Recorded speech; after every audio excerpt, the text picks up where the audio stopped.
पुण्यापासून साधारण अर्ध्या तासाच्या अंतरावर हे सुंदर महादेव मंदिर तुम्ही पाहिलंय का? श्रावण सोमवारच्या पहिल्याच दिवशी महादेवाच्या दर्शनासाठी आम्ही निघालो आणि पोहोचलो पुणे जिल्ह्यातील पठारवाडी परिसरात असलेल्या चतुर्मुख महादेव मंदिरात. मंदिराकडे जातानाचाच रस्ता इतका सुंदर आहे. आजूबाजूला डोंगर, मोकळा निसर्ग आणि शांत वातावरण. शहराच्या गोंगाटापासून अगदी वेगळाच अनुभव. हे मंदिर ब्रह्मगिरी पर्वताच्या परिसरात वसलेलं आहे आणि या ठिकाणाला धार्मिकदृष्ट्या खूप महत्त्व आहे. या परिसराला दक्षिण काशी म्हणूनही ओळखलं जातं आणि मंदिराचं सगळ्यात खास वैशिष्ट्य म्हणजे इथली चतुर्मुख शिवपिंडी. शिवपिंडीच्या चारही बाजूंना महादेवाची मुखं कोरलेली आहेत. यामुळेच या मंदिराला चतुर्मुख महादेव हे नाव मिळालं. या मंदिराचा संबंध अनेक पौराणिक आणि स्थानिक श्रद्धांशी जोडला जातो.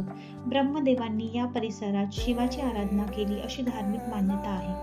मंदिराच्या परिसरात अनेक नैसर्गिक जलकुंड आणि जुनी वडाची झाडंही आहेत. विशेषतः श्रावण महिन्यात या मंदिरात भाविकांची गर्दी वाढते आणि श्रावणी सोमवारला इथे भक्तिमय वातावरण अनुभवायला मिळतं.